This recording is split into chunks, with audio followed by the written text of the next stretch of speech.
Bueno, pues buenas tardes. Hoy es viernes 16 de agosto del año 2019 y pues, vamos a comenzar con la segunda clase del curso. Pero bueno, antes de comenzar con la clase, me gustaría que hiciéramos ultra brevemente un repaso de la clase anterior. Sobre todo me interesa que tengan anotados en sus libretas las 4 nobles verdades. Eso es importante porque van a salir a relucir continuamente durante las clases. Entonces, a ver, ¿cuáles son las 4 nobles verdades? ¿Quién quiere comentarlo? Puede ser también alguien en línea o aquí presencial. Sí, a ver. Es la verdad del sufrimiento, ¿verdad? La verdad del sufrimiento, Dukkha, ajá. ¿Digo qué? Sí. No, el siguiente. El origen. El origen de Dukkha. La sensación. Ajá. Y el camino para la sensación. Y el camino para la sensación. Muy bien. Bueno, entonces, ¿alguien tiene alguna duda de eso? ¿Alguien tiene duda de qué significa cada una de esas verdades? ¿No? Elisa, ¿sería posible que apagaras tu video? O sea, Mi video, claro. Sí. Muy bien. Entonces, ahí estoy yo. Bueno, entonces, ¿alguien tiene duda de alguna de las 4 nobles verdades, incluyendo a alguien que esté en... Sí. El sufrimiento en sí, aunque es el sufrimiento, pues vamos a hacer una cosa negativa. Ajá. Sí. Pero creo que desde el budismo, igual no solamente es lo negativo, sino también como lo impermanente de lo grato y otras cosas. ¿Sabes? Sí. Sí. Como que siento que mi concepto de sufrimiento, pues, también va a estar ¿no? Ok, sí, es cierto, es muy buena pregunta esa. El sufrimiento, que sería dukkha, el término, en realidad a mí me gusta más la traducción de insatisfactorio, porque el sufrimiento sí puede generar esa impresión como de que uno está llorando, ¿no? En la tragedia. Y en realidad, esta cuestión de lo insatisfactorio, pues hay una insatisfactoriedad que sí se debe a lo doloroso, ¿no? A lo desagradable de una experiencia. Pero hay otra acepción de insatisfactorio que tiene que ver justamente con las cosas, con la impermanencia, con esta característica que tienen todos los fenómenos de ser impermanentes. Entonces, incluso experiencias que son agradables tienen un periodo de tiempo, tienen un surgir y un cesar, o sea, son impermanentes. Entonces, cuando uno tiene una experiencia agradable, pues no es muy habitual que uno la experimente y la disfrute mientras dura. Normalmente uno en secreto a lo mejor guarda el deseo de que eso no acabe o que se mantenga o que no se vaya. Y cuando se está acercando el fin, bueno, uno empieza con esta insatisfacción, empieza como a planear como que más y todo, ¿no? Es como que a veces se hace difícil disfrutar algo sin la parte del apego, ¿no? Entonces, eso es lo que hace insatisfactoria a las experiencias agradables. Y hay otra acepción que es las formaciones, que es todo aquello que construye el mundo y a los seres, pues también son insatisfactorias. Vamos a profundizar un poco más en el segundo módulo, ¿sí? Perdón, en la parte del taller de la atención plena, porque las 4 nobles verdades son objetos de atención de la práctica de mindfulness. Entonces ahí vamos a especificar un poquito más, pero bueno, básicamente esa es por eso es que la primera verdad del Buda consiste en que todo es dukkha. Todo es exterior. Ahora, muchas veces se prefiere usar los términos en Pali porque esa fue la lengua original en la que el Buda enseñó. Entonces, cuando se pasa a otro idioma, pues hay que dar como mucha explicación, ¿no? Tiene varias acepciones y todo lo demás, pero finalmente no hay problema, para eso se estudia. Pero ya el término dukkha, cuando uno lo entiende, pues ya implica todas estas formas de insatisfacción o de insatisfactoriedad, no solamente lo doloroso. Yo también tengo otra duda, no sé si tenga respuesta, pero si el intelecto no es suficiente para entenderlo, ¿cómo te deshaces del intelecto ¿Para entender O sea, el sonido? O sea, en general, la enseñanza, las verdades, las dobles verdades. Estoy pensando en lo que dice de los 5 agregados de la evidencia, ¿no? Y entonces viene una frase ahí que dice, pero el intelecto no es suficiente, ¿no? Como para entenderlo, pero es nuestra, Claro, o sea, creo Nuestra que guía. claro. nuestra guía y a lo mejor nuestra naturaleza, Sí. ¿no? Como que, no sé, un bebé agarra esto y Sí. tiene que dar un significado. Claro, y justamente de eso vamos a hablar, ¿no? Pero sí, el conocimiento que lleva o que conduce a la iluminación o la visión profunda se llama experiencia directa, o sea que es independiente de las construcciones mentales, llámese razonamiento, intelecto, etc. Claro que Es lo que lleva a la iluminación y a ver la realidad tal como es. O sea que esto es algo que uno va a lograr no a través de del razonamiento, sino a través de la práctica. Entonces uno puede tener mucho razonamiento y conocimiento teórico del Dhamma, pero eso uno no lo va a conducir. Pues la práctica justamente lo que hace es, pues en principio de cuentas, por ejemplo, diferenciar, ¿no? Entre las construcciones mentales y los fenómenos así como están. ¿Okay? Entonces eso viene derivado de la práctica. Claro que el entendimiento es importante.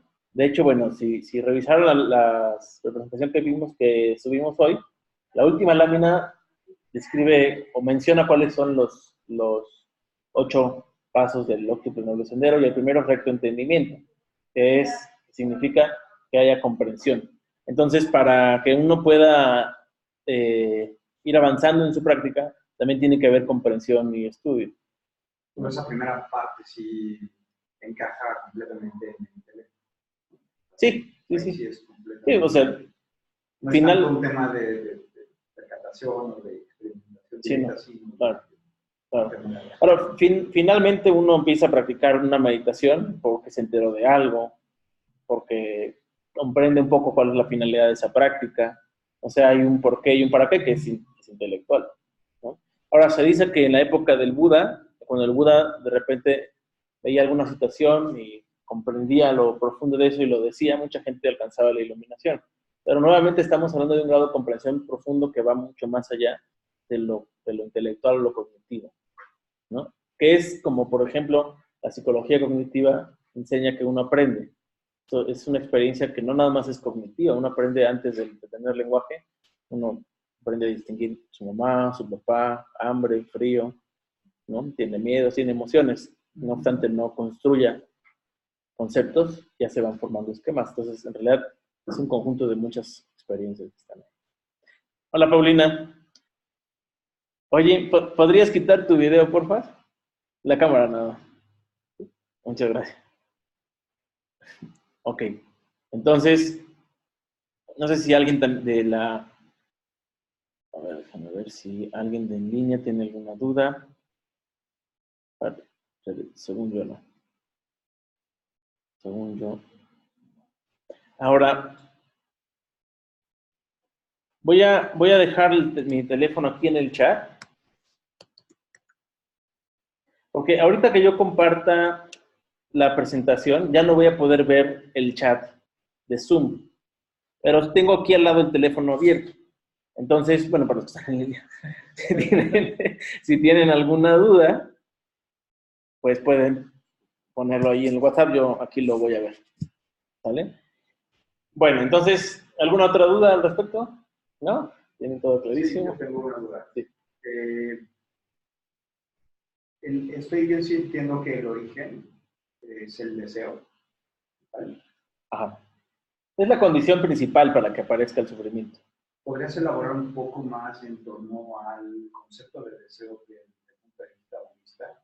Que desde lo que entiendo no es meramente como nada más se suscribe al deseo sensual, Sí, no. o carnal, ¿sabes? Correcto. Que Sí. más allá. Cuando veamos factores mentales, vamos a ver el deseo como un factor mental insano y vamos a dar todas sus características. En términos simples, ¿qué significa que el deseo sea la causa de la insatisfacción? No es la única causa, pero sí sería la causa más importante, o la condición más importante. En el budismo preferimos ocupar el término condición, porque causa puede generar la impresión de que es algo directo y único, ¿no? Lo único responsable. Y efectivamente el deseo sensual es uno de los tipos de deseo. El término es loba, incluye deseo, apego, avaricia. Ya lo vamos a ver. Entonces, pero una forma simple de explicarlo es, cuando uno tiene una experiencia agradable, el querer que no se acabe, o que no se vaya, o que regrese, es una forma de deseo. Pero cuando uno tiene una experiencia desagradable, el querer que se vaya, pues también es una forma de deseo. No obstante, ahí opera más bien la aversión, que es un estado mental de rechazo a las experiencias desagradables. No quiere que regrese a un estado agradable, ¿no? Entonces, por eso se dice que el deseo es condición. Pues ya desde el momento que uno está como planeando cómo hacer que eso no se vaya o no se acabe o que venga algo bueno, ya la mente, lejos de estar en contacto con la experiencia, está pensando cómo cambiarla, ¿no? Pues es esa la parte que nos engancha en lo insatisfactorio. Dice Elisa, el deseo tiene que ver con las expectativas y la ilusión. Correcto. Correcto. Bueno, entonces, ya que hicimos este breve resumencito, voy a empezar a compartir y ahora sí ya, por favor, si necesitan, pues por favor, mándenme sus mensajes al WhatsApp, bueno, ustedes me preguntan. Voy entonces a compartir la presentación. A ver, déjenme ver.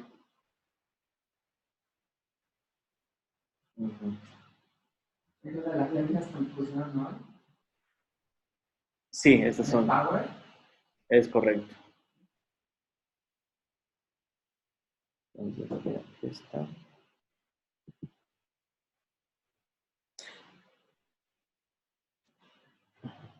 Bueno, entonces voy a compartir la pantalla.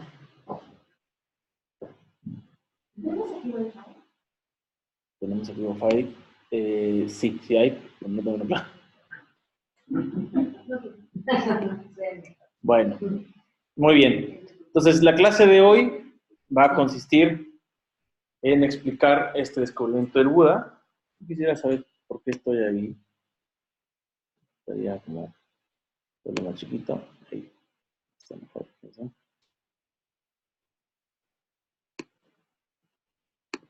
Bueno, entonces, esta es la clase de hoy. La segunda clase que vamos a hablar esencialmente sobre el descubrimiento del Buda. Tenemos un temario bastante ambicioso. Si no diera tiempo de terminarlo hoy, pues vamos a continuarlo la siguiente semana, la siguiente sesión, que será grabada. Entonces, nos vemos en 3 semanas en vivo, tanto para los que están en línea como con ustedes. Pero la siguiente clase es grabada, ¿vale? Que es el 23 se va a subir. Bueno, entonces estos son los 3 temas que vamos a ver. Una breve semblanza de la vida del Buda, el cual fue su descubrimiento, algo que nosotros conocemos también como el paradigma budista, y qué dice la ciencia de todo esto. Bueno, entonces vamos a empezar con la vida del Buda. Antes, brevemente quiero comentarles que para ser un Buda no es suficiente con desearlo o quererlo o que a uno le parezca buena idea. De acuerdo con el budismo, a uno se deben cumplir ciertos requisitos, de los cuales, bueno, ahorita no les voy a platicar todos, pero uno de ellos es hacer la aspiración con un Buda viviente. Entonces, si recuerdan la clase anterior, preguntaban que cuándo fue el Buda anterior, etc. Entonces, este Buda no fue anterior al Buda. Entre este Buda, que es al que le hace la aspiración, que se llama el Buda Dipankara, y el Buda Gautama, pasaron, si no mal recuerdo, 25 Budas. Entonces, eso fueron eras, ¿no? Si se acuerdan, decíamos que el universo se crea, se expande y se contrae muchas veces para que eso pase. Entonces, bueno, una vez que el Buda hace la aspiración, el Buda viviente le dirá si sí va a hacer o no, no porque el Buda viviente quiera o le caiga bien o mal, sino porque él tiene la visión de ver al futuro si eso va a hacer o no va a hacer. Entonces, Una vez que el Buda viviente le dice que sí, este aspirante, que en su caso era la Zeta Sumeda, una vez recibe esa confirmación, este asceta, otra característica es que debería estar en posibilidad, digamos, mental de alcanzar el, eh, el nirvana, ¿no? Alcanzar la iluminación. Pero entonces renuncia a eso. Entonces, cuando yo digo que tiene la habilidad mental, o sea, potencialmente todos podemos alcanzar la iluminación, pero si la vamos a alcanzar en esta vida o en otra depende de muchas condiciones, entre ellas mentales. Entonces, este asceta debe tener esa posibilidad para esa vida, nada más que renuncia a esa vida. Y lo que hace también es apartarse del Buda y de los seguidores, y él empieza un camino propio, independiente, donde para empezar, la tarea de él es ahora descubrir cómo es la realidad, cuál es el origen del sufrimiento, etcétera, solo, sin la guía del maestro, ¿no? Ni de ningún otro maestro. Entonces, lo primero que él hace es apartarse y a partir de esa existencia empezar a purificar lo que se llaman virtudes o perfecciones. Entonces, estas virtudes son estas 10 que voy a aprovechar para hacerles el comercial. Vamos a dar un curso sobre las virtudes en septiembre, que va a ser en vivo y también en línea. Entonces, el Buda empieza por la generosidad y bueno, después va continuando con otras, pero nosotros debemos entender que se llevó muchísimas vidas para perfeccionar cada una de estas perfecciones. Las últimas 10 vidas él logra perfeccionarlas todas, pero a lo largo de sus existencias él reconecta como mujer, como hombre, como animal, y va intentando perfeccionarlas. Y por supuesto, estas historias se llaman yatakas, que son las historias del Buda antes de su última existencia como ya bodhisattva. Entonces, esa es otra cosa que les quería aclarar de aquí. Bueno, ahorita se les comento. Entonces, él empieza a purificar estas virtudes. O sea, quiere decir que cuando él llega a su vida, a la última vida, donde él va a ser un Buda, él ya perfeccionó todo esto. Es otra característica importante para poder ser un Buda.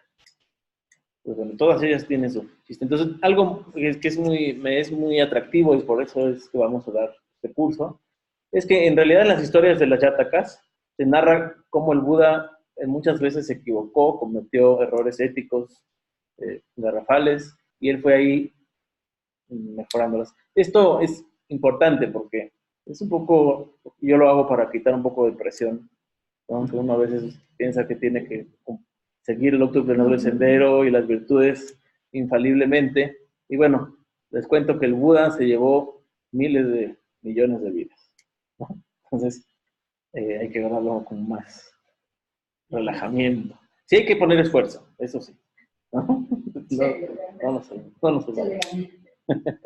Ahora, un bodhisattva entonces es un personaje, perdón, una persona, puede ser monje o laico, que está en condiciones de realizar el nirvana, y a partir de que hace su aspiración, empieza a perfeccionar las virtudes. O sea, en términos reales, no somos bodhisattvas, a no ser que ya hayan pasado por lo menos esas características que les estoy diciendo, la aspiración y que uno esté decidido, que haya podido iluminarse y no lo hizo, y que empiece a purificar estas virtudes.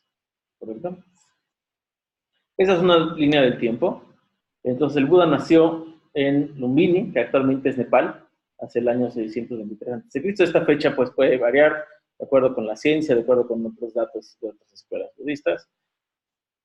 Aquí están las perfecciones, esto es antes de su nacimiento, en la última existencia. Entonces, esto es un dato importante en la juventud. Bueno, probablemente ustedes sepan que el Buda era un príncipe del reino de los Sakyas.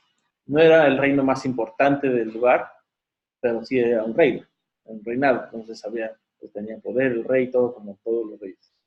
Entonces, cuando él nace, unos brahmanes que eran los sacerdotes, unos sabios de la época, pues le dicen al papá que tiene todos los signos para ser un líder espiritual o un gran monarca. Entonces, bueno, como papá y como rey, él prefiere que sea monarca, ¿no? Él era un buen padre, pero quería proteger a su reino. Entonces él empieza a darle toda clase de satisfactores y lujos al bodhisattva. No sabe qué era un bodhisattva, pero era un bodhisattva. Y pues le da muchas comodidades para que el bodhisattva, que se llama Siddhartha, pues no se interese por buscar cómo aliviar el sufrimiento de ninguna índole. Entonces, bueno, en eso, esta imagen que está ahí ilustra un poco, pues el Buda tenía varios palacios, cada palacio tenía muchas doncellas de compañía, tenía comida de primera calidad.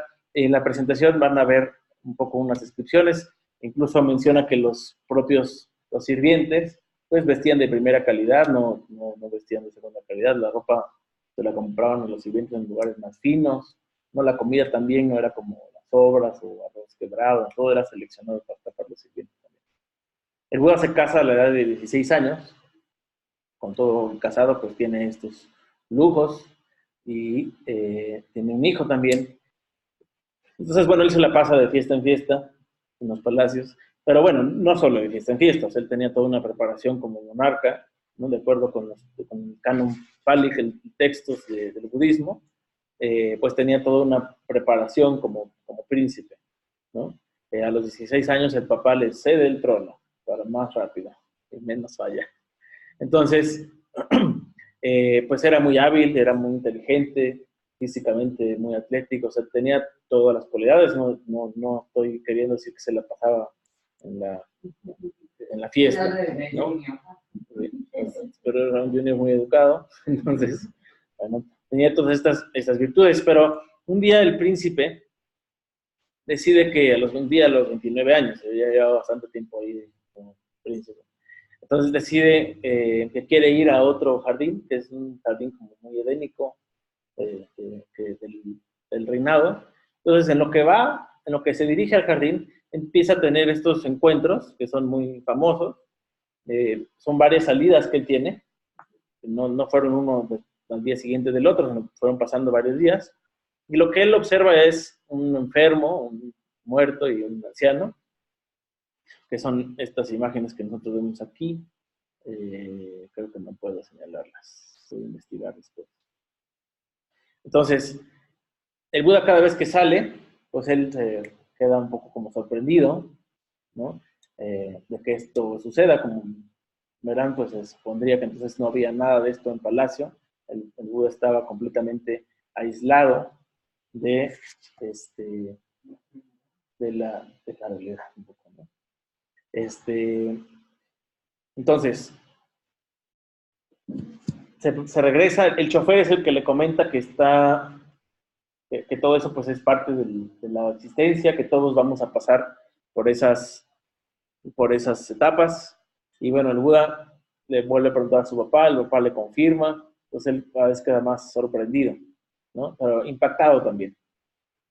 Entonces, bueno, algo que el último encuentro que él tiene es este asceta, que está en la ilustración de abajo a la derecha, es un renunciante de la época. O sea, la época estaba regida por los Vedas, los brahmanes eran los sacerdotes, eran la casta más alta, pero habían muchos movimientos de renunciantes que decían, no me cuadra mucho esta forma de llevar la espiritualidad de los brahmanes, y renunciaban a esa perspectiva cultural y se dedicaban ellos a hacer su propia búsqueda. Entonces el Buda, cuando lo ve, él pues también lo ve como una muy buena idea. Y de acuerdo con la historia del canon Pali, el Buda, en una ocasión que regresa al palacio y ve a todos ebrios, tirados, los cuerpos unos sobre los otros, él reflexiona que eso que está viendo ahí en realidad es como tomar agua salada, ¿no? Así hay varios símiles que él pone, ¿no? Uno tiene sed y toma agua salada, lo que va a pasar es que le va a dar más sed. Y va a seguir ahí, va a seguir ahí, va a seguir ahí. Y por más que esté como buscando el placer, en realidad eso no va a cambiar, no va a mejorar la situación. Otro símil que tiene es como un perro que está royendo un hueso sin carne, ¿no? Entonces, por más que él roa y roa y roa, no va a tener nada de carne. Entonces, estos 3 encuentros, estos 4 encuentros y esa reflexión hacen que el Buda decida renunciar y se va de palacio, completamente contrario a lo que el papá quería, se fue. Entonces, Una vez que él sale de palacio, entonces se va con unos maestros muy importantes, renunciantes, y estos maestros, que eran Malara Kalama y Udaka, el hijo de Rama, le enseñan unos estados de meditación muy profundos, pero es una meditación de concentración. Entonces, estos maestros le enseñan a alcanzar los grados más altos de concentración, ¿no? Un estado que se llama la base de la nada y la base de la percepción y no percepción, que es lo último. Después de eso, dentro de la práctica de concentración ya no hay nada, ¿no? O sea, ya no hay más grados más profundos. Entonces, bueno, el Buda, después de que sale de estas prácticas, él, pues en realidad percibe que, bueno, cuando está en esos estados se siente muy bien, muy placentero, muy reconfortante, pero saliendo de eso, la mente, como quien dice, vuelve a las andadas, ¿no? Siguen los apegos, siguen las impurezas mentales, todo sigue más o menos igual. Entonces él, aunque ha logrado esos estados profundos, dice, bueno, no me están resolviendo la duda, ¿no? De por qué hay todo este sufrimiento y cómo se puede detener. Entonces él decide que va a hacer unas prácticas extremas, ¿no? Que eso es lo que está aquí en la línea. Entonces lo primero que hace, él reflexiona que para que la mente pueda tener claridad y ver cómo es la cosa, cómo es la realidad, necesita que todos los contaminantes mentales, llámese enojo, avaricia, envidia, apegos, se calmen. Entonces las prácticas extremas él las hace para tratar de aplacar la mente. Entonces de las primeras prácticas que él hace, o de las prácticas que él hace, él decide propinarse dolor. Entonces empieza a apretar los dientes, a hacer cosas que le generen mucho dolor. Y bueno, sufre mucho con las prácticas, pero no logra nada, ¿no? Solamente sigue igual. Entonces decide cambiar de práctica. Y lo que va a hacer a continuación es dejar de respirar. Entonces él hace prácticas en las cuales él intenta dejar de respirar con la misma finalidad de doblegar la mente para hacer que se aplaque todos los contaminantes y poder ya tener la mente clara, despejada para ver cómo es la situación. Y tampoco funciona, ¿no? Entonces, lo último que él intenta es dejar de comer. Entonces, él intenta dejar de comer, pero bueno, se dice que unos devas, que son seres de otros planos, dijeron, mira, tú vas a ser el Buda, entonces no podemos dejar que dejes de comer. Entonces, si tú lo intentas, vamos a meter comida por los poros, pero de que vives, vives. Entonces el Buda, bueno, lo intenta de todas formas y pasa muchos días en ayuno y queda en inanición, que es como lo está ilustrando aquí la imagen. Y cuando él ya está al borde de la inanición, pero que él comprende que en realidad está haciendo como trampa, ¿no? O sea, él está pretendiendo no comer, pero los devas lo alimentan. Bueno, hay dos versiones, una popular y otra canónica. La versión canónica dice que cuando el Buda está ahí, y bueno, él ve que nada de esto funciona, él recuerda que cuando estaba chiquito, que es la única historia que se cuenta del Buda en el canon sobre su infancia, él estaba en una feria del ganado con su papá, y de manera espontánea, en la sombra de un árbol, él alcanza un estado de concentración, el primer estado de concentración, que es un estado de mucho placer, pero no hay apego, ¿no? Entonces él dice, bueno, a lo mejor debería yo entrar en ese estado primero y a partir de ahí ver si puedo, es decir, como ver la realidad como es.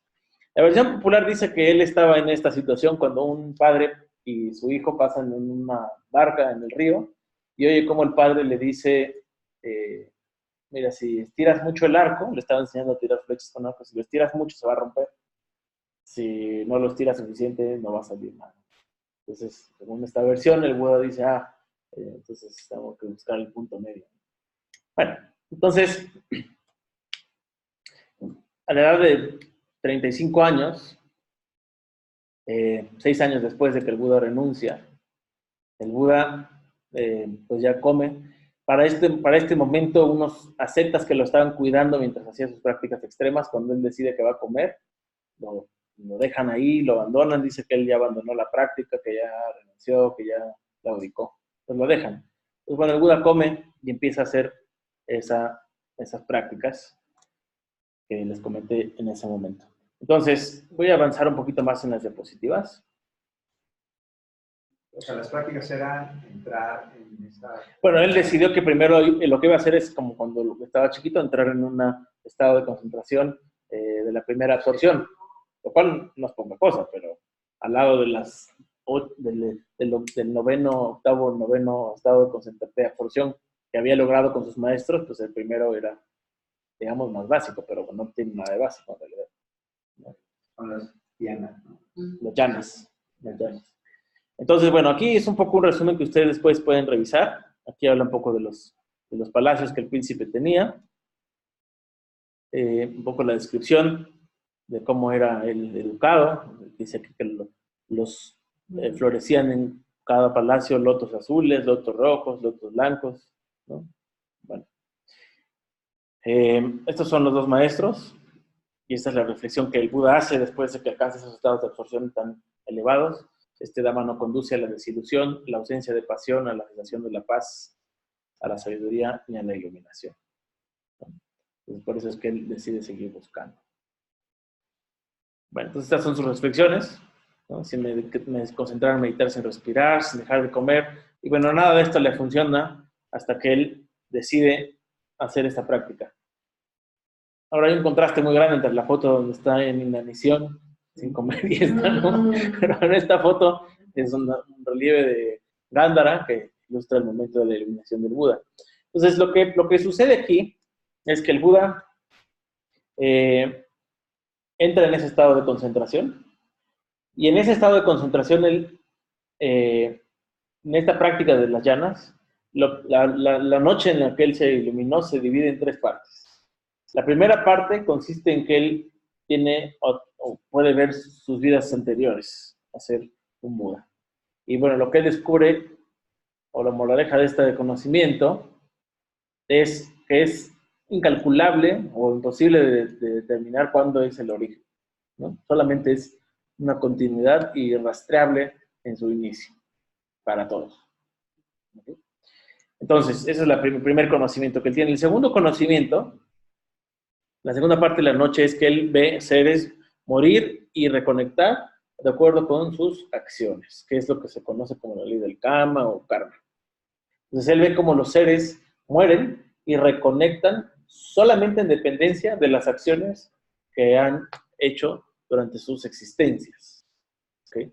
Ese es un tema que vamos a tocar muy superficialmente, pero bueno, el karma no necesariamente es algo que uno experimenta en la misma vida, sino que puede tener una carga de vidas anteriores, ¿okay? Que al final, bueno, a lo mejor no es tan importante para la práctica de la realización de mindfulness, pero es parte del descubrimiento del Buda.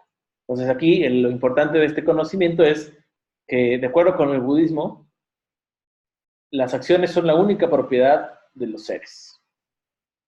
Entonces, imagínense lo sutil de esto. No sé, uno cree que uno tiene su casa, su cuerpo, su ropa, su pareja.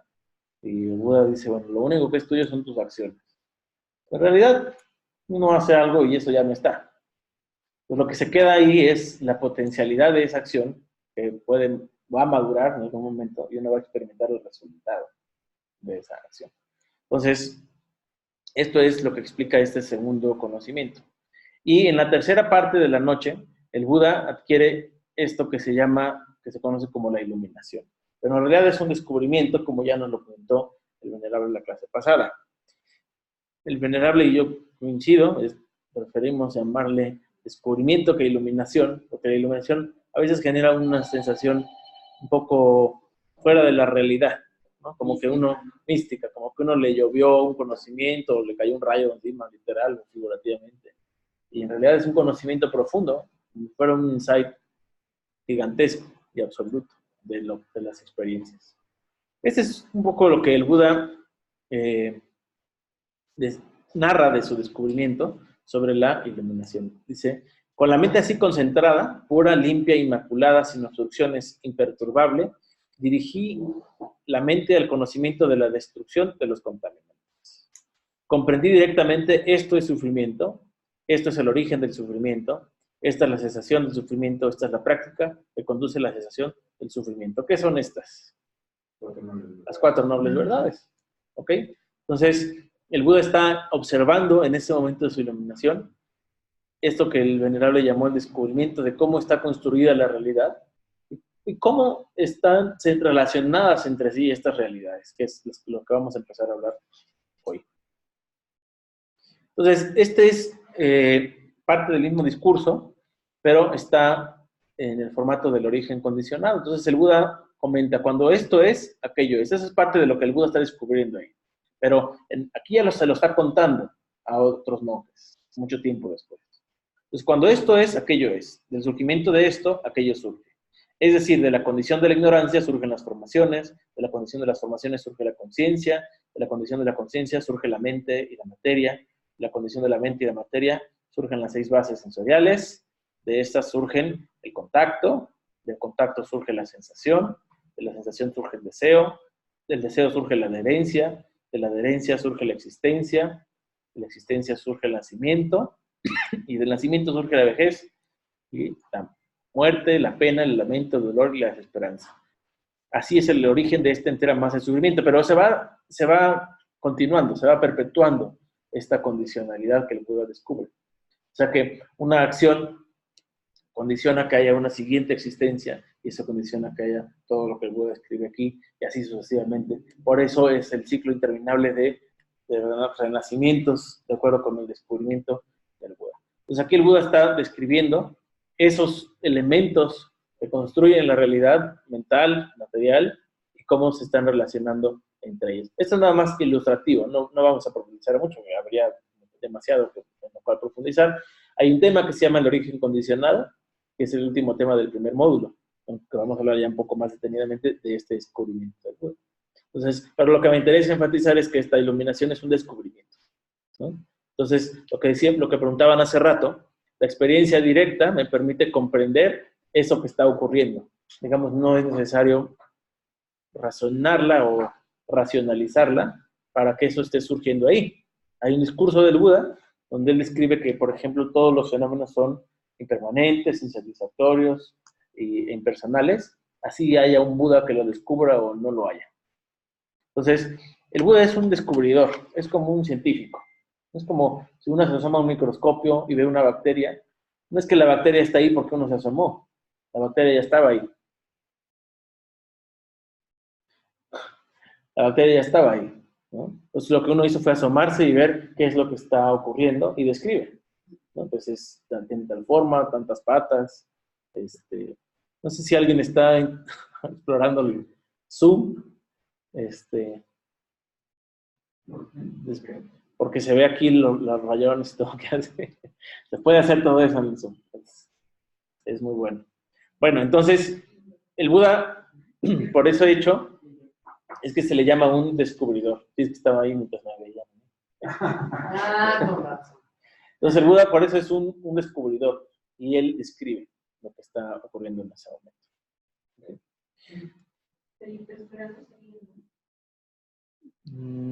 No, yo pienso que ya.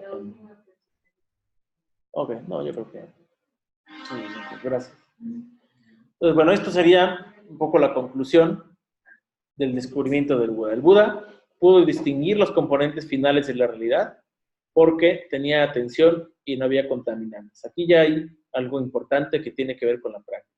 Entonces, para que uno pueda descubrir eso, se necesita que haya atención y una purificación de la mente. Después dice, el Buda descubrió las características de esos componentes y cómo se relacionan entre sí de forma condicionada y cómo es que la mente termina experimentando dukkha o insatisfacción, que le comentábamos hace rato. Y a esos componentes finales se denominan realidades últimas y la relación que guardan entre sí se conoce como el origen condicionado. ¿Sale? Bueno. ¿Son realidades últimas contra convencionales?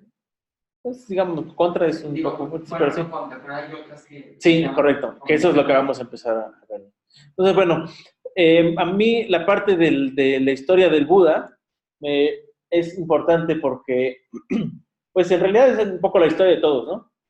Tenemos una cierta búsqueda por mejorarnos, por desarrollarnos, y muchas veces, bueno, el Buda pasó de tenerlo todo, ¿no? En sentido literal, palacios, su vida, todo lo demás, a no tener nada con sus prácticas extremas, ¿no? Entonces, O sea, esto es un poco la enseñanza de tener todo o quedarse sin nada, no es lo que va a purificar la mente, ¿no? Es una práctica Porque específica. tiene todo material. Luego después tiene todo lo espiritual. Sí, ahora, tener todo, no estoy diciendo que tener todo es contrario para poder tener claridad. Y tener nada tampoco es contrario para tener claridad y esta visión profunda de Buda. Solo que no son la condición para que uno tenga esa visión y ese conocimiento. No tiene nada que ver con que uno tenga un conocimiento o una visión. Además, el Buda no nada más renunció, digamos, a las comunidades de su casa, que también es parte de la historia de todos, sino que como parte de su búsqueda, pues entró a estas prácticas donde él experimentaba mucho placer, pero no le daban, no generaban ningún avance, ningún desarrollo mental. O sea, no estoy diciendo que las prácticas de concentración no sirven para nada. De hecho, si se pudiera hacer eso, sería excelente para entrenar la concentración de la mente. ¿Ok? Solo que es muy fácil perderse en ese tipo de prácticas, porque pueden sentirse muy agradables, muy placenteras, y generar esta ilusión de ya estoy llegando a algún lado, ¿no? Como se identifica un poco el nirvana con placer, entonces muchas prácticas de concentración al generar placer pues pueden confundirse con que uno está llegando o logrando algún objetivo. Yo tenía entendido que sin el logro de la concentración tampoco puedes alcanzar el descubrimiento o la ilusión, o puedes alcanzar. Bueno, hay una forma de práctica que es la práctica seca, en la cual, bueno, uno no va a pasar por los estados de llanas o absorciones, ¿no? Y que también eso es parte del segundo módulo. Y la razón es que las condiciones ambientales son importantes para que uno alcanzara estos estados de absorción. Y esto solo hablando de las condiciones ambientales, que no es lo único que se requiere. Esa, digamos, se llama la práctica húmeda, porque tienen la humedad de las llanas en la concentración. Pero existe la práctica de vipassana seca, en la cual uno tiene la práctica sin alcanzar esos estados de concentración. Ahora, no obstante eso, el primer estado de iluminación, son 4, pues requiere una concentración equivalente a la primera llana, ¿no? No es que no haya concentración en la práctica de mindfulness o de atención plena, solo que no es el factor que se está ejercitando principalmente. Entonces, si tenerlo todo, siendo príncipe, no lo llevó al descubrimiento, y teniendo nada, siendo una secta, tampoco lo logró, como la enseñanza de la flecha implica que hay que buscar el punto medio. Sí, ahora el punto medio no es medio tener todo y medio no tener nada. El punto medio es un punto de entrenamiento de la mente, de ver las cosas como son, como quiera que sean, ¿no? Un poco la resistencia, y esto tiene que ver con la segunda noble verdad de Dukkha, es que uno, en cuanto ve algo, ¿cuánto tiempo pasa para que la mente ya esté planeando cómo cambiarlo, cómo mantenerlo, cómo alejarlo, ¿no? Y nos entretenemos muchísimo tiempo en eso. O sea, incluso aunque uno entiende y diga, bueno, ya no voy a desear, no se puede.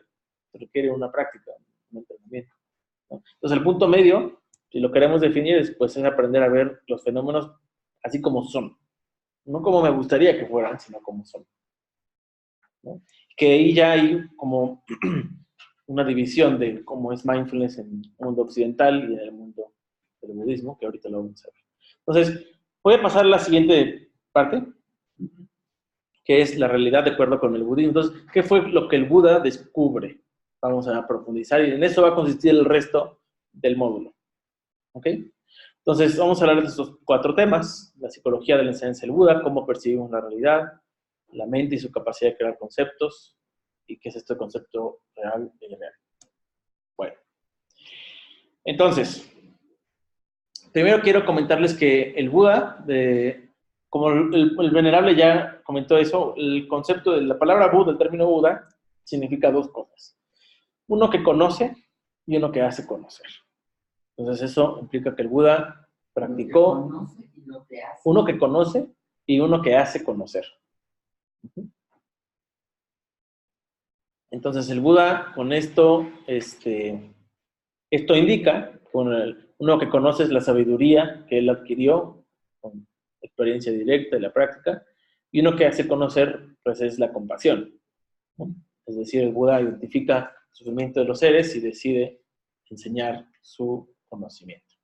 Entonces, el Buda, después de los 35 años, tuvo 40 años de estar enseñando, a los 85, a los 35, a los 80 años, muere el Buda, y todas las enseñanzas fueron de manera oral. Después de la muerte del Buda, los siguientes siglos, los concilios que hicieron los monjes tenían como objetivo agrupar las enseñanzas del Buda, todavía de manera oral. Se siguió escribiendo, se siguió transmitiendo la enseñanza de manera oral. Quizá a nosotros nos parezca un poco raro, porque ya nadie piensa en aprenderse grandes cantidades de conocimiento de manera de memoria, ¿no? Es un poco usual, incluso desconfiamos de la memoria. Pero esa era la forma, es así como a lo mejor cuando estábamos pequeños todos nadie iba a imaginar las USBs, ¿no? Entonces, son formas raras de aprendizaje, de transmitir la enseñanza, pero esa es la forma en la que se transmitía. Entonces, muchos siglos después se inscriben en hojas de palma en Sri Lanka las enseñanzas. Bueno, entonces las enseñanzas están agrupadas en estas tres partes. El Vinaya, que son las reglas de disciplina para los monjes y las monjas, y también laicos. El Sutta Pitaka es la canasta, o sea, la parte de la enseñanza del Buda, donde están recopiladas las enseñanzas del Buda en discursos, en distintas ocasiones. Y el Abhidhamma es la canasta de la doctrina superior o particular, pero no es que enseñe algo distinto a las otras dos. Lo que pasa es que es más estructurado, más sucinto y, podríamos decir, más árido. Es como aprender álgebra de un libro de álgebra que aprender con manzanitas y peras, ¿no? No es lo mismo. Entonces, pero la Abhidhamma, el álgebra de los libros de álgebra no es diferente a aprenderlo con manzanas y peras, solamente es sin manzanas y peras, ¿no? Viendo las cuentas y las X y las fórmulas. Pero es lo mismo. Nada más que aquí está estructurado de una forma más elaborada, que es lo que vamos a ver. Estas serían un poco la Abhidhamma, sería entonces esto, aquello que supera y se distingue del Dhamma de los discursos, pero no lo supera en conocimiento, sino en profundidad y en tratamiento. ¿Ok? La Abhidhamma revela, bueno, entonces los discursos son contenidos expuestos por el Buda a audiencias de diversas capacidades. Él usa símiles, metáforas, va adecuando el lenguaje a la audiencia que tiene. Va contando historias, va usando este tipo de recursos pedagógicos. Aconseja, exhorta, se le llama el discurso embellecido del Dhamma, utiliza el lenguaje convencional. En cambio, el Abhidhamma es una descripción más austera y directa del conocimiento. No usa formas, no usa símiles, la pedagogía es diferente. Es igual que un librito de álgebra, sin los ejemplitos. ¿Okay? Entonces, se limita a los términos que describen la realidad última y es un estudio y una disección más profunda de la realidad. Por eso lo vamos a ir entendiendo con las siguientes láminas. Esta lámina se las voy a dejar, ahorita no la vamos a ver. Estos son los libros en los que están dividida la canasta de la Abhidhamma. ¿Okay? Y vamos a entrar directamente al conocimiento que el Buda adquirió. Ajá, hay una pregunta aquí de Paulina que dice, entonces, ¿la iluminación es sabiduría? Correcto. La iluminación es sabiduría, es el conocimiento profundo.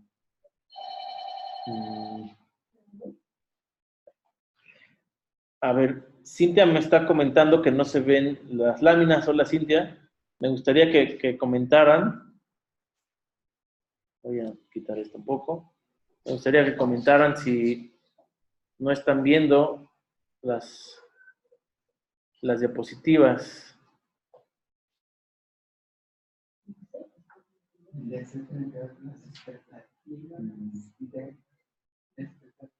Si las vemos, a lo mejor esta era... Solo se ve la lámina de la portada. Los puntitos son del estudio. Pues un efecto. Sí, no. Ajá. La lámina de la portada. Bueno, a ver, voy a compartir una. Está bien si me sigues contestando por WhatsApp. A ver, déjame ver, compartir.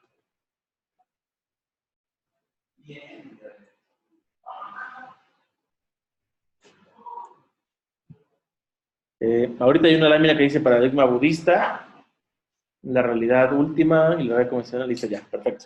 Entonces, bueno, este es el descubrimiento del Buda. Entonces, el Buda, como les hemos dicho desde la clase pasada, lo que él descubre es cómo está construida la realidad.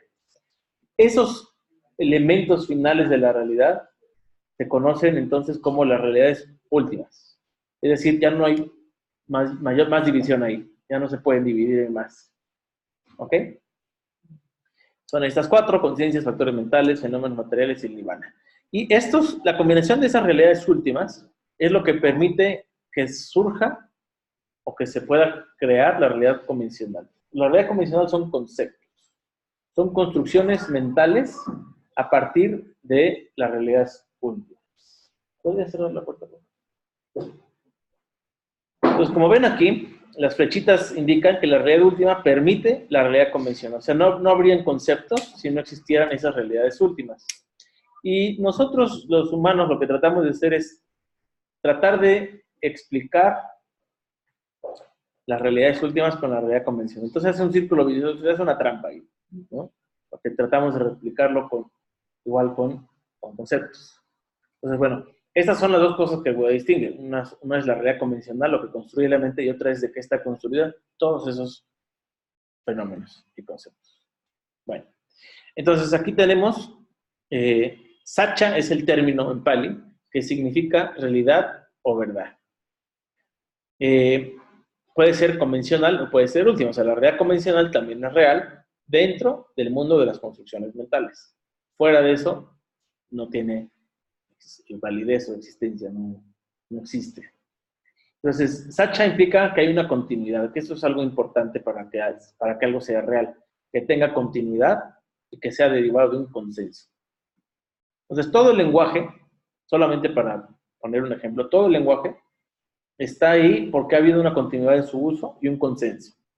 Todos estamos de acuerdo en llamarle letra o palabra a lo que tenemos aquí en la pantalla. ¿Ok? Hay un aprendizaje, entonces se requiere de eso. Y Sammuti significa consensual o convencional. Literalmente significa conocer en conjunto. Entonces, si nosotros juntamos Sammuti y Satcha, es la realidad convencional y, como dijimos, se requiere que haya continuidad y consenso. En contraste, ¿cuáles son las realidades últimas? Las realidades últimas son aquellas que poseen una naturaleza intrínseca propia.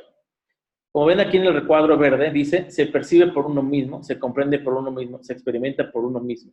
A diferencia de la realidad convencional, que podría ser o no real. Entonces, por ejemplo, el dolor. El dolor es una realidad última. Uno lo experimenta. Independientemente de qué concepto le ponga en lenguaje. Uno lo experimenta. Y lo mismo experimentamos dolor nosotros que los chinos, que los de Timbuktu, que los de Alaska, ¿no? Puede ser que experimentemos diferente cualidad de dolor, más fuerte, más profundo, diferentes características, pero la percepción de dolor se percibe por sí misma, como dice aquí, se comprende por uno mismo. No importa si yo no sé cómo se llama, ¿no? Uno experimenta dolor. Pongamos un bebé, por ejemplo, de etapa prelingüística, él no sabe que eso se llama dolor o pain, o como ustedes le quieran llamar, pero sí puede percibirlo. Por eso es una realidad última también, porque uno la percibe por uno mismo. En cambio, casa, uno no la percibe por uno mismo. Uno sabe que eso es casa si lo aprendió, si lo construyó en su mente, si la mente se lo inventó y hubo un consenso entre la gente y la cultura con la que vive. Si no, no hay casa. Pero uno no puede experimentar o sentir casa, ¿no? Bueno, entonces vamos a profundizar, no se me preocupe. Entonces, la realidad convencional, como hemos dicho hasta ahorita, está construida a partir de las realidades últimas. Existe de acuerdo a los usos en el mundo. Si no, no existiría. Por eso es que no tiene existencia por sí mismo. Casa, perro, house, dog, hombre, mujer, man, woman, feminismo, machismo, budismo, cristianismo, son todos conceptos. Es todo realidad convencional. Por eso se llaman también pañati, que significa concepto. Entonces, hay dos tipos de concepto. Y en esta clase nos vamos a abocar a la realidad convencional. Es importante el estudio de la realidad convencional para el budismo, porque es de donde uno puede hacer la diferencia. Esto es construcción mental, esto es realidad última. Entonces es importante entenderlo.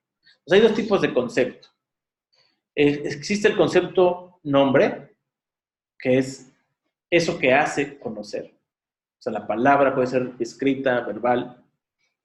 Y existe el concepto cosa, que es eso que se hace conocer. Si lo pasamos a términos sociurescos, sería significante, eso que hace conocer, y significado, eso que se hace conocer. Por ejemplo, nosotros tenemos aquí en Nama Pañati, concepto nombre, dice entre comillas, foto de un perro. Ese es el nombre de lo que está abajo. ¿Ustedes qué ven abajo? La foto de un perro. Correcto. Entonces, foto de un perro es el concepto nombre de lo que está ahí abajo. Ahora, si yo digo perro, ese sería el concepto nombre del animal, propiamente dicho, ¿no? Entonces, tanto el animal como el nombre son conceptos, son construcciones mentales. Eso incluye conceptos concretos y abstractos como filosofía, religión, ciencia. Son conceptos abstractos. La filosofía no se experimenta por uno mismo, uno tiene que llegar a una definición para saber si está haciendo filosofía o no, ¿no? Entonces, uno definiría filosofía como un conjunto de conocimientos, etc. O definiría ciencia, o definiría religión. Tiene que cumplir con ciertos requisitos para llamarse así, si no, ya no se llama así. Se tiene que llamar de otra manera. El concepto cambia. ¿Qué pasa cuando los conceptos, por ejemplo, ciencias, si te lo explican, como que todo el mundo entendería, o casi todos? A lo mejor alguien dirá esto es ciencia y esto no es ciencia. Pero, por ejemplo, conceptos más abstractos como belleza, ¿no? De lo que para mí es bello puede no serlo para los demás. Y hay una multiplicidad de definiciones. Pues todos esos que son estándares, por ejemplo, tienen que ver con un consenso. Que todos creamos que esto es bello. Que todos consideremos así, o que se marque un estándar, por ejemplo, no sé, de belleza. Hay un aspecto mental natural que a uno lo inclina a sentir agrado hacia algo o desagrado hacia otra cosa. Eso se percibe y eso sería una realidad última, la sensación de agradable o desagradable. Pero el concepto en sí ya es una construcción de la mente. Entonces, esto incluye esos conceptos abstractos como belleza, libertad. O sea, ¿qué es la libertad? Luego los franceses se pusieron a discutir si esto era libertad o no era libertad, ¿no? Pero son conceptos. Todo eso va a ser libertad en función de si pertenece o no pertenece a la semántica de la que hemos acordado. Si cambia algo, pues podemos llamarlo de otra manera. Pero al final la libertad por sí misma no tiene existencia. Es un conjunto de cosas, ¿no? Antes se llamaba libertad a la ausencia de esclavitud. Ahorita, que no hay esclavitud aparentemente, pues ya el concepto de libertad ha cambiado porque depende de otras cosas. Ya no nos... Sí, o la esclavitud se llama de otra manera. Pero ya nuestro concepto de libertad, para decir si soy libre o no soy libre, ya no va a ser la referencia de si soy esclavo o no. Ya es otra cosa, es otro concepto. Pero lo mismo sucede con la cosa. Entonces, vamos a ver, el concepto nombre es el nombre dado a las cosas, depende del consenso de la gente, cambia, no es inherente al concepto cosa, ¿no? Ahora, después con esta era de la tecnología, los conceptos van cambiando, ¿no? De hecho, un poco la mercadotecnia consiste en crear nuevos conceptos y que todo el mundo se adhiera al concepto, ¿no? Las burbujas de la bolsa de valores, bueno, ¿a qué le vamos a dar ahora valor? Si se acuerdan, o si saben, pues una de las primeras burbujas en la bolsa de valores era los tulipanes holandeses. Todo el mundo tenía que tener tulipán holandés. Entonces en la bolsa un tulipán subió hasta que dijeron, no, bueno, ahora va a ser otra cosa, ¿no? Y cambiaron. Bueno, entonces los nombres pueden ir cambiando, ¿no? Por ejemplo, el concepto de hombre de hoy en día al concepto de hombre en la Edad Media es distinto, o de mujer, ¿no? Y van cambiando culturalmente también. Se llaman de una forma en un lado y de una forma en otro lado. La palabra es producto de la mente. O sea, una casa no se sabe casa. Nosotros no lo inventamos. No tiene existencia por sí mismo y es real solo en el mundo de los conceptos. Y esto es muy importante. En el mundo convencional, los conceptos pueden ser verdaderos y falsos. El mismo concepto. Porque depende de la construcción mental. ¿Sí? El dolor, no podemos decir que es cierto o falso que siento dolor, lo siento o no lo siento. Entonces registra, ¿no? Hasta ahí el registro, ¿correcto? Pero en el mundo de los conceptos, una opinión, un resultado, un descubrimiento, puede ser falso y cierto, dependiendo quién lo diga, ¿no? Ahí lo relativo aplica, de acuerdo con el budismo, en la realidad convencional. Ese sería el concepto de nombre. Ahora, se va a complicar un poco más. Entonces, el concepto de nombre es aquello que hace conocer, pero para que nosotros podamos hablar de budismo y de las realidades últimas, necesitamos hablarnos. O sea, para que yo les comparta mi conocimiento, necesito hablarlo, y forzosamente voy a ocupar con realidad conceptual. Pero esos conceptos que voy a ocupar para referirme a las realidades últimas, de acuerdo con el budismo, se llaman, o lo vamos a denominar concepto real, para que nos entendamos, ¿no? Entonces, cuando yo les diga, que normalmente no voy a usar eso, pero si yo les digo este es un concepto real, es porque me estoy refiriendo a una realidad última, ¿no? Por ejemplo, si yo digo dolor sería un concepto real porque se refiere a una realidad última. Si yo digo casa, ya no es un concepto real, porque no es una realidad última. Sería el otro, el de abajo, que dice concepto irreal. Entonces, concepto irreal son conceptos, cosas abstractas o concretas, mesa, silla, llanto, chupacabras, lingüística, etc. Entonces, eso es un poco para distinguir los conceptos, porque bueno, finalmente, como les dije, hay que ocupar el lenguaje para transmitir, y el Buda pues también ocupó el lenguaje para transmitir su descubrimiento. ¿Okay? Entonces, el budismo no es enemigo del lenguaje ni de los conceptos, solamente se trata de discernir, de distinguir una cosa de la otra. Eso finalmente es también la sabiduría, poder discernir las cosas. No que sean buenas o malas. Al final eso, a lo mejor en este nivel que estamos en este momento, no es tan importante definirlo, sino que uno pueda ir distinguiendo, ¿no? Lo que construye la mente de lo que no construye. Y el concepto cosa tiene que ver ahí. El concepto cosa son las cosas referidas por el concepto nombre. Pero esos conceptos cosa también se llaman realidad convencional porque en el caso de la materia requieren de una combinación o ensamblado de partes. Entonces aquí es una discusión, ya a lo mejor ya la hemos tenido en algún momento de nuestra vida, si la mesa o la computadora que tenemos enfrente existe o no existe. Entonces, desde el momento que es un ensamblado de partes, pues no tiene existencia propia.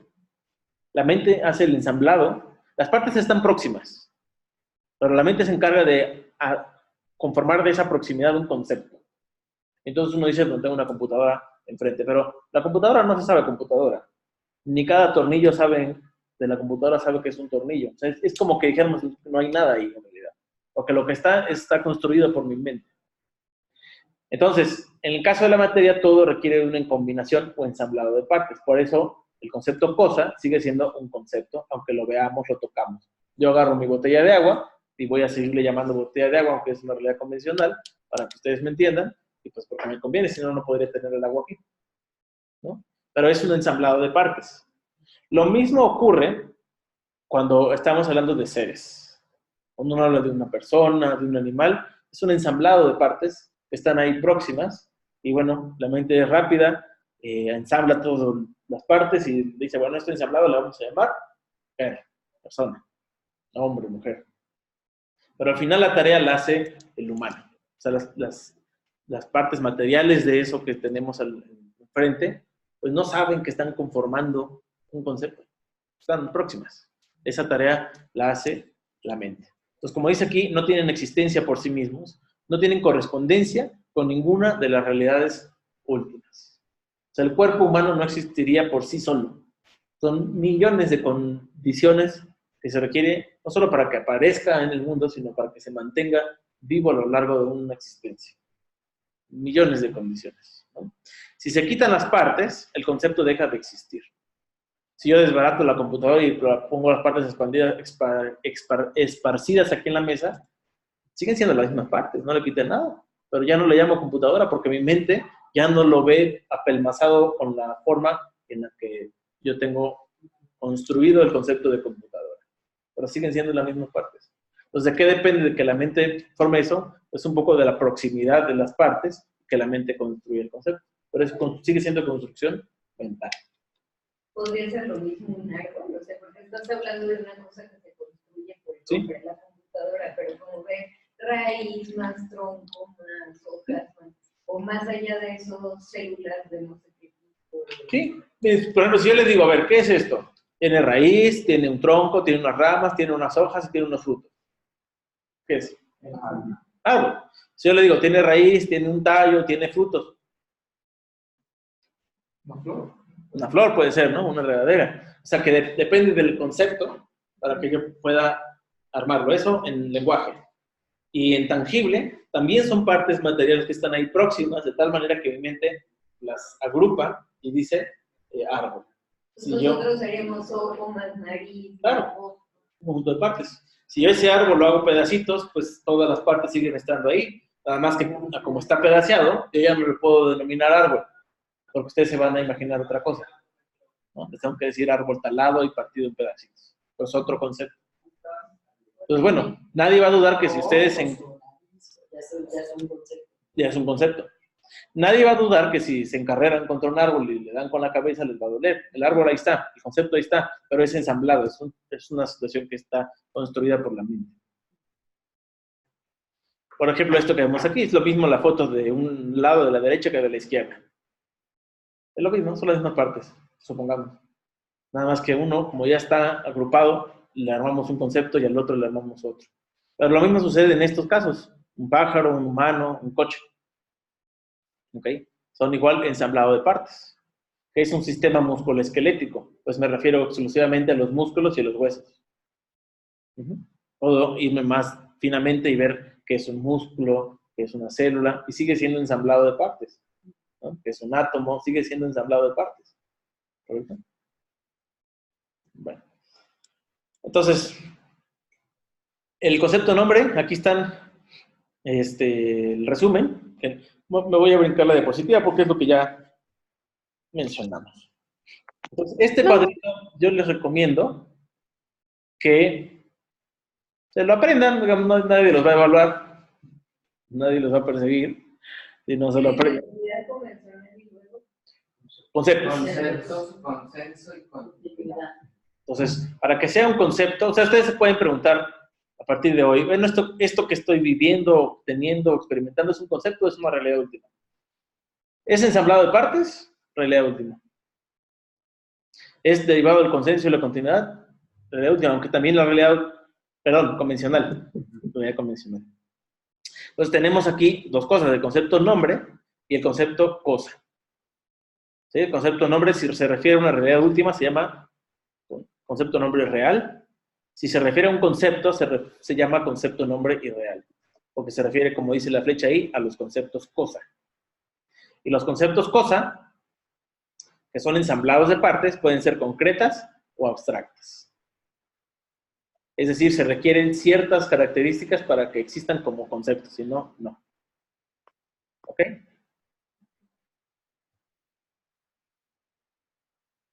Bueno, vamos a avanzar a lo siguiente. Entonces, bueno, aquí está. Entonces, a ver, perdón, el concepto nombre irreal siempre es concepto cosa. Se refiere siempre a un concepto cosa. Se refiere siempre. Concepto nombre.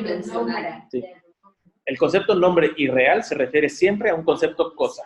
Es decir, algo que solo vive gracias a la construcción mental. No que vive por sí mismo. ¿Sí? Estos son ejemplos nada más que les pongo aquí de cómo la mente construye cosas. Bueno, ¿ustedes qué dicen que hay ahí? ¿Eh? Pac-Man. Y un triángulo, ¿no? Entonces, la mente es así tan rápida de construir conceptos. O sea, no necesitamos razonar demasiado para ver que hay un triángulo ahí metido, tal vez. O un Pac-Man, porque ya tenemos un concepto de Pac-Man. ¿No? Aquí, por ejemplo, ustedes, ¿qué es lo que ven ahí en esa imagen? Casi siempre la anciana. Casi siempre la anciana. Hay gente que ve casi siempre la anciana. Hay gente que casi siempre ve a la joven. Hay gente que ve a las dos. Pero igual lo que uno ve es construido por la mente. No es que esté ahí algo. Ahí hay manchas. ¿no? A ver, déjame ver. Ajá, La bruja y la joven, dice Isabela. Yo veo a la joven. Yo veo a la joven.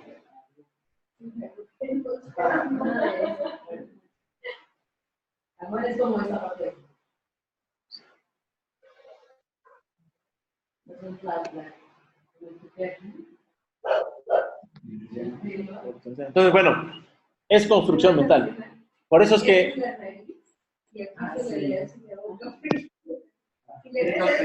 bueno, aquí a los que no ven a la anciana, esta sería la nariz, esta sería la boca de la anciana, esto sería un ojo y tiene aquí un paño ahí. Como joven es como una de cantante. Y la joven, ¿sí? La joven está viendo hacia atrás, no está viendo sobre su hombro, pero o sea, en realidad el Buda dice que los seres construyen conceptos y luego se matan entre ellos porque dicen que el concepto del otro es el equivocado. En realidad, esto no es cierto ni falso que es joven o vieja, o sea, son conceptos, son construcciones mentales, son las dos cosas o ninguna. Si yo digo que son manchas, pues son manchas también. La verdad que nada más no lo vea ninguna de las dos. Claro. Entonces, por eso es que la imagen, igual que cualquier otro concepto, puede o no ser eso que se pretende. Porque depende de la construcción mental. Entonces, aquí unos ejemplos. ¿Cómo se construye entonces la realidad conceptual? Entonces, a partir de las realidades últimas, que ustedes pueden ahí ver como objeto visible, la mente construye conceptos, cosas. ¿Ok? Y a partir de ahí se le adjudica un nombre, concepto, un nombre. Esto en el caso del objeto visible, pero en el caso del objeto audible, el sentido es diferente. Primero surge el concepto nombre, uno no ve al pájaro, y después, si uno oye un pajarito cantar, bueno, desde ahí ya yo no lo he visto, ya sé que es un pájaro, es concepto nombre. ¿Ok? Pero viene igual a partir de las realidades últimas. Entonces, las realidades últimas vamos a profundizar más a partir de la siguiente sesión, pero bueno, este es un cuadro que hace como la diferencia. Ambas requieren continuidad, ¿no? El dolor tiene esa continuidad de que, bueno, lo sentimos con relativa frecuencia, lo sentimos todos, se experimenta igual como dolor, etc. La realidad última posee naturaleza intrínseca. En cambio, la realidad no existe por sí misma. La convencional. La realidad última tiene una existencia independiente de los conceptos. No importa si yo sé cómo se llama el dolor, lo siento. En cambio, la convencional requiere de un acuerdo y el ensamblado de las partes. La realidad última existe independientemente de las funciones constructivas de la mente y son producidas en cambio, las convencionales son producidas por la mente. ¿Sí? El enojo podría ser otro ejemplo de realidad última, la envidia. O sea, siempre es una experiencia directa. ¿Eh? Siempre es como una experiencia directa. Siempre se experimenta. Por eso el término se experimenta por sí mismo. Sensitiva. O sea, uno se entera de eso por los sentidos, ¿no? Aunque estrictamente hablando uno se entera de la realidad convencional también por el sentido de la mente. Las realidades últimas son las rutas para el lenguaje y la conceptualización, o sea, de ellas se deriva y se construye el lenguaje y los conceptos. Y la realidad convencional es posible debido a las realidades últimas. No podría existir si no existieran las realidades últimas. El dolor también es un nombre, como tal, es un concepto. ¿Es un concepto de nombre? También. ¿De cuál sería? ¿De qué tipo? ¿Real o irreal? Es real. Dolor, la palabra dolor. Sería real porque Real. corresponde a... Ajá. Corresponde a una realidad última. Exacto, pero también es un... O sea, la palabra dolor es un concepto. Sí. Que nos hemos Sí, puesto sí. a la experiencia. Ese es directa, concepto. ¿no? Sí, porque en inglés se llama pain, Ajá. pero se sigue refiriendo a lo mismo. Y ese mismo es una realidad última, en ese caso. Entonces, por ejemplo, los descubrimientos de el dolor, la muerte, la vejez, la enfermedad, esos son culturas. Y nosotros los llamamos de esta manera. Se muere tu mundo. Vamos a ver todas las realidades últimas, pero no. Hay específicas. La guía podría ser que si la podemos experimentar de forma directa. ¿Sí? Porque yo siento la muerte. Pero ahí, ¿qué es la muerte? ¿Perdón? ¿Qué sería la muerte? Depende, si lo quitas de lo que Pero entonces es convencional. Si depende, es convencional. ¿No? Si depende. Es convencional. Miren, esto que ustedes están viendo aquí es una tarea que les quiero dejar en sus archivos, los documentos que van a estar disponibles a partir de hoy. Viene una historia que se llama La lectura de los ciegos y el elefante. Esa es una historia original budista.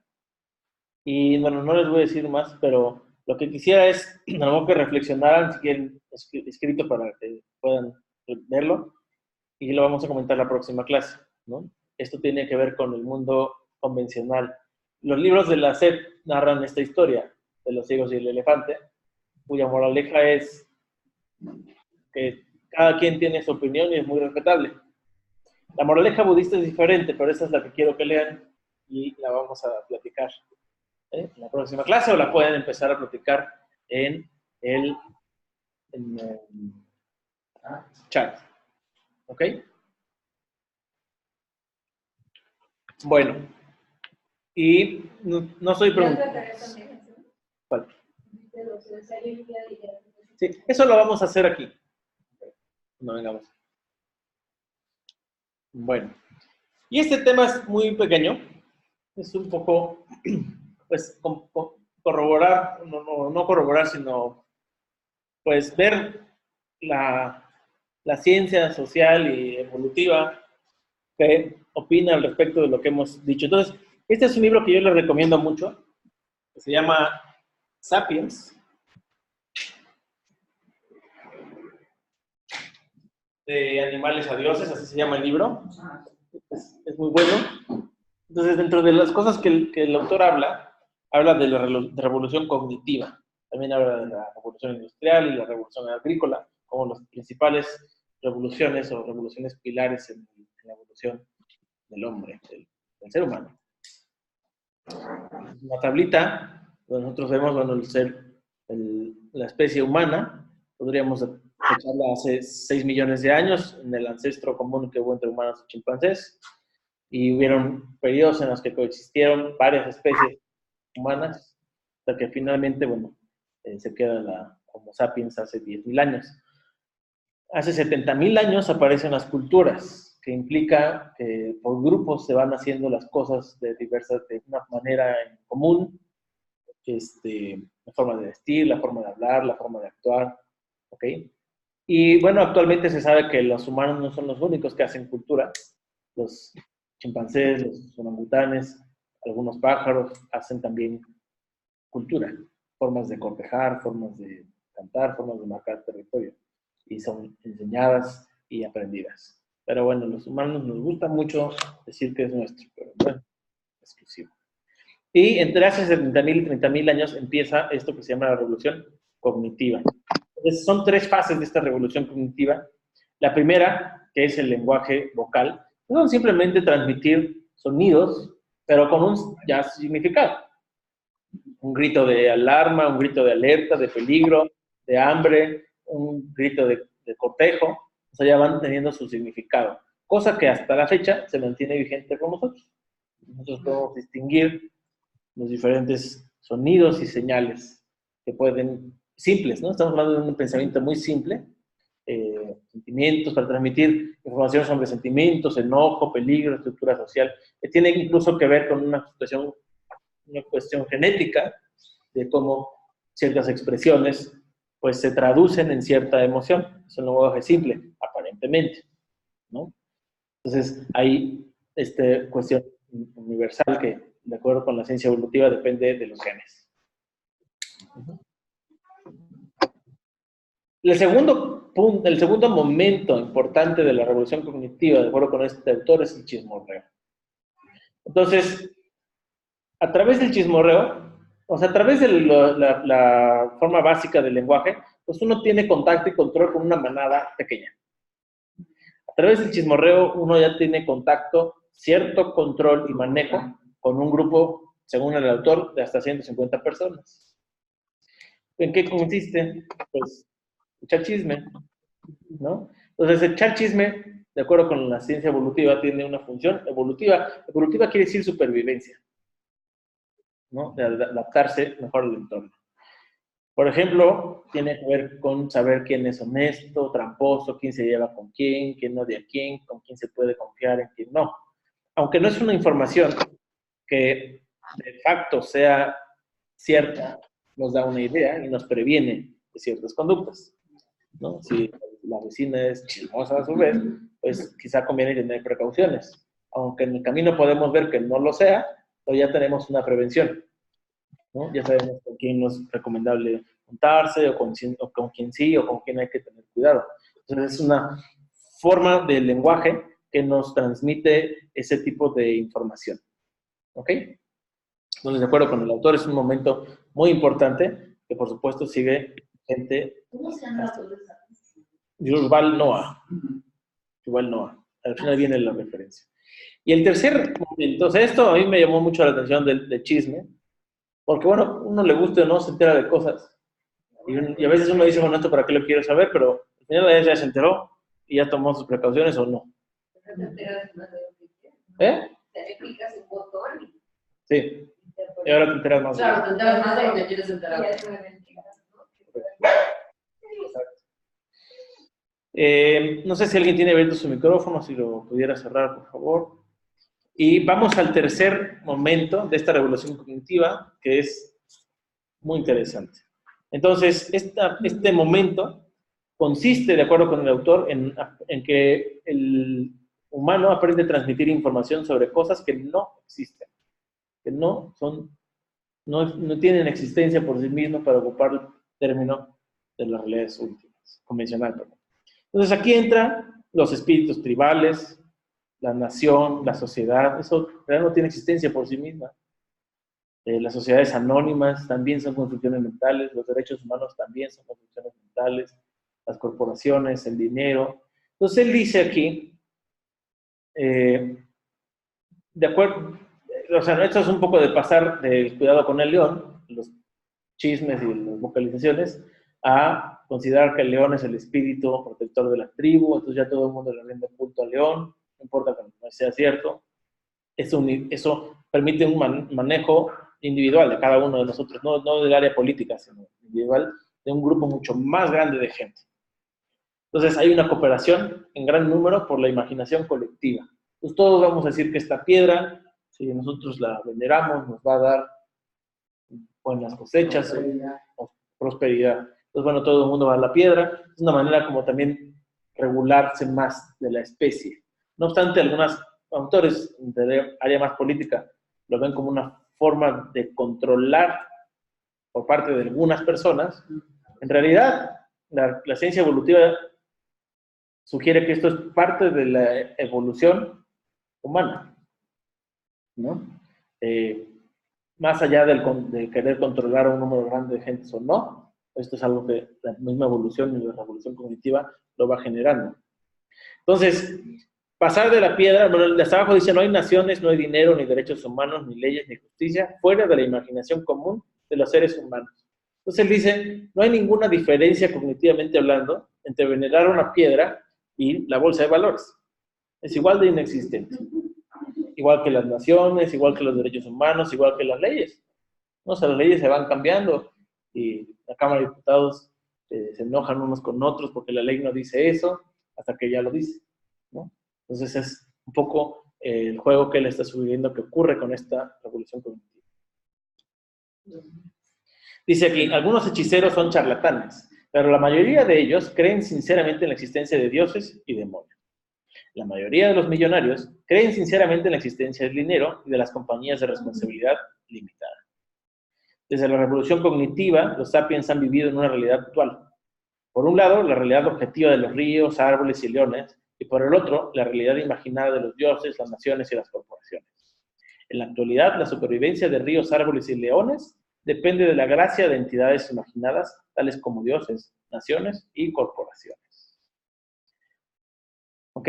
Entonces, yo esto lo pongo aquí también, un poco bueno, venerable fue el que me mostró el libro, y me parece que este tema de la realidad última y convencional es importante no solo para la práctica de mindfulness, que hace ya la diferencia entre una práctica, digamos, occidental, terapéutico, que un objetivo budista, digamos, sino por esta situación de que uno, pues muchas veces está enganchado a los conceptos, ¿no? O se enoja con alguien más por los conceptos. Las naciones se van a guerra por conceptos, ¿no? Por ver quién tiene más conceptos que los otros. Entonces, sí es algo muy importante. Pues el tema de la red convencional, pues creo yo que tiene esta relevancia de poder distinguir hasta qué grado la mente humana se adhiere a cosas que se inventó, ¿no? Como los límites territoriales. Como los límites territoriales, por ejemplo. O sea, en realidad esos son conceptos. El río Bravo no sabe qué es el límite entre un país y otro. Son construcciones mentales. No sabe que se me olvidó. No se sabe río Bravo. No se sabe ni río, ni agua, ni lecho de río, ni nada, ¿no? O sea, a veces uno come algo y el vecino le dice, no, eso no es no llega ni a comida, pues son conceptos, ¿no? O sea, uno hace un espagueti, boloñesa, y llega alguien más y es un italiano y dice, eso no llega ni a pasta. Ni albóndigas. Y esa es una trivialidad, pero es un ejemplo chiquito de todo lo que pasa a gran escala, ¿no? O sea, la lucha por los conceptos. O sea, para que tú puedas llamarle espagueti boloñesa, tiene que tener esto y esto y esto. Y si no, ya, ¿qué pasa, no? ¿Cuál es el problema? Bueno, igual me lo como, pero hay cosas graves, como el dinero, el territorio, las creencias, el dinero el petróleo y todas esas cosas que están como marcando lo que los seres humanos estamos haciendo, ¿no? Entonces, bueno, esto sería el tema que corresponde a esto que vimos hoy aquí. Vamos a...